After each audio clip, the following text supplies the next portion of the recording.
Bismillah, alhamdulillah, wa salatu wa salam ala rasulillah wa ala alihi wa sahbihi wa man wala. Assalamu alaikum wa rahmatullahi wa barakatuh.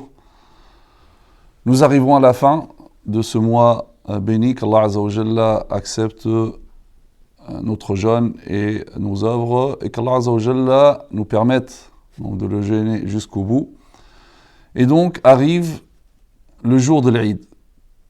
Le jour de l'Eid, donc il y a forcément la prière de l'Eid et nous allons aborder quelques points concernant cette prière et aussi quelques points en relation avec notre situation de pandémie que nous vivons. Donc tout d'abord, quel est le statut de la prière de l'Eid, que ce soit Eid al-Fitr ou bien Eid al-Adha. Donc pour la majorité ici, c'est les Malikites et les Shafi'ites, c'est une sunna fortement recommandée pour quiconque est concerné par l'obligation de la prière du vendredi. Donc c'est une sunna fortement recommandée pour quiconque est concerné par l'obligation de la prière du vendredi. Ceci dit, donc les Hanbalites, pour eux, c'est une obligation collective, fardu kifaya, et pour les Hanafites, c'est un acte wajib. Wajib pour eux, donc c'est moins que le fard, en fait c'est juste une question d'argument, parce que l'argument de l'obligation n'est pas mutawatir, c'est un verset ou un hadith notoire, mutawatir, donc eux ils appellent ça devoir, mais le résultat c'est que quiconque n'y va pas, ne se rend pas à la prière de l'Eid sans raison valable, il est coupable de péché. Donc voilà par rapport au statut. Où est accompli Salat al-Eid.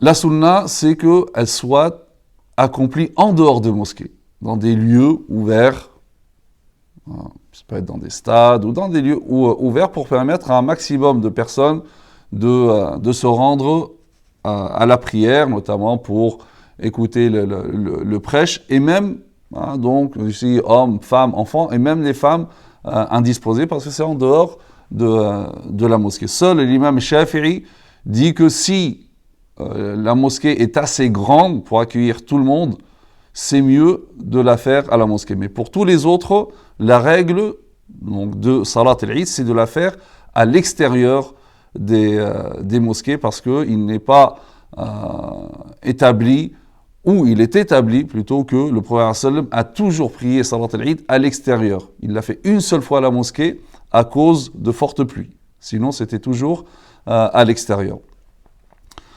Celui qui arrive en retard, qui manque la prière de l'Eid, il peut la rattraper. Alors pour les Malikites, on la rattrape jusqu'au zawal, jusqu'à avant al-dhuhr, juste avant al-dhuhr, lorsque le soleil est au zénith. Donc là, on peut rattraper. Pour la majorité, on rattrape Salat al-Eid, 2 rak'at uniquement. Juste les 2 rak'at avec les takbir en plus que nous allons aborder par la suite. Donc, mais juste les 2 rak'at sans le sermon, sans le khutbah. C'est que les 2 rak'at. Ceci dit, les Hanafites, pour eux, on ne rattrape pas. Salat al-Eid ne se rattrape pas. À la rigueur, celui qui veut, il peut prier à la place, vu que c'est le matin. Salat al-Duha, il va faire 4 rak'at, sans le salam entre les deux, avec tashahhud au milieu, mais sans le salam, 4 rak'at, mais en guise de Salat al-Duha, ce n'est pas Salat al-Eid. Donc pour ceux qui disent on peut rattraper, donc les Shafi'ites et les Hanbalites disent on peut la rattraper en groupe. Par contre, pour les Malikites, ils disent on ne rattrape pas Salat al-Eid en groupe, c'est chacun seul. Ils disent saddan lidhari'a, par mesure de précaution, parce que ça peut créer la zézanie. Par exemple, je viens avec un groupe, j'ai pas envie de prier derrière cet imam, donc je vais faire un groupe à part, je vais faire exprès de venir en retard, et comme ça je vais faire ma prière de l'Eid à part. Donc pour éviter ce genre de situation, pour les Malikites, ils disent on rattrape uniquement seul, mais pas en groupe. Maintenant, étant donné notre situation, on sait bien qu'il y a des restrictions pour la mosquée, donc on prie d'une manière espacée, et donc ce qui fait que les mosquées ne peuvent pas accueillir la même capacité habituelle. Donc ça s'est réduit donc, de la moitié ou même de moins que la moitié. Et donc ici, le Conseil européen de la fatwa, son avis, c'est qu'il est permis de faire plusieurs salat al-Eid dans une seule mosquée. D'accord ? Donc on peut faire une première, donc ensuite on laisse les gens sortir. Il faut qu'il y ait un temps pour que ceux qui viennent et ceux qui sortent ne se rencontrent pas, sinon c'est comme si on n'a rien fait par rapport aux mesures sanitaires. Donc on peut faire plusieurs salat al-Eid comme pour le Jumu'ah. En fait, ils ont fait une analogie par rapport à la prière de le Jumu'ah. Le Jumu'ah, c'est pareil. À la base, il y a une seule prière, d'ailleurs même dans la ville. Et donc les savants disent que par contre aussi dans une ville, une seule mosquée, c'est pas suffisant. Donc on peut avoir d'autres prières de Jumu'ah dans la même ville. Et donc ils se sont dit, c'est-à-dire même dans une seule mosquée, on peut faire plusieurs Jumu'ah. Donc le Conseil européen de la fatwa, par analogie, donc il a dit, on peut faire plusieurs salat al-Eid. Malgré cela, si certaines personnes ne veulent pas venir par peur, par rapport au contexte sanitaire, ou peut-être que parce qu'il n'y a pas assez de place, même si on en fait deux, ou peut-être que, parce que je sais que dans certaines villes, par précaution, donc ils ne font pas Salat al-Eid. Dans certains pays, il y a le confinement, et donc il n'y aura pas Salat al-Eid. Donc la question, est-ce que je peux faire Salat al-Eid chez moi? Et si c'est possible, est-ce que je peux faire tout seul ou en groupe? Alors pour la majorité des savants, donc c'est la plupart des Malikites, des Shafi'ites, Hanbalites, mais aussi en réalité même des Malikites, ils disent qu'on peut faire Salat al-Eid chez soi, donc seul. Là, tout le monde est d'accord par rapport, enfin, ces trois écoles-là par rapport à seul. Seul ici par rapport aux trois. Les Malikites disent on ne fait pas en groupe. Les autres disent même en groupe, on peut le faire. Et même chez les Malikites, il y a aussi un avis qui dit qu'on peut le faire en groupe. Ça, c'est l'avis de la majorité. Donc, on peut le faire à la maison. Là, donc, tous, par rapport à la majorité, disent on peut le faire seul. Et là, il y a une divergence entre eux. Est-ce qu'on peut le faire en groupe ou pas? Certains disent on peut le faire en groupe, bien que l'avis prédominant, ou bien réputé le mashhour chez les Malikites, c'est qu'on le fait seul et non pas en groupe. Ceci dit, pour les Hanafites, non, on ne le fait pas. Comme pour le rattrapage. Pour les Malikites, pour les Hanafites, si on ne peut pas se rendre, ou je suis arrivé et c'était trop tard, on ne rattrape pas et on ne fait pas la prière de l'Eid seul. Et sincèrement, c'est l'avis qui en réalité est plus probant parce que rien ne dit que le prophète sallallahu alayhi wa sallam l'a fait tout seul ou que les compagnons le faisaient, etc. Quant au hadith de Anas, auquel se réfère la majorité, Anas ibn Malik, une fois il est venu en retard et donc il est rentré chez lui et il a fait la prière de l'Eid avec sa famille en groupe. Là on parle quand même de manquement uniquement, c'est pas il a décidé de rester chez lui ou parce que il n'y avait pas du tout Salat al-Eid.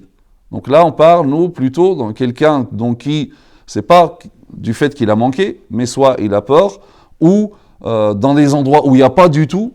Rappelez-vous, l'année dernière, c'était arrivé, donc où il n'y a pas Salat al-Eid. Donc ici pour les Hanafites, étant donné qu'il n'y a pas Salat al-Eid ou tu ne peux pas y aller, donc Salat al-Eid tasqut. Donc tu n'es plus concerné du tout. Pourtant eux disent c'est wajib, donc c'est un devoir.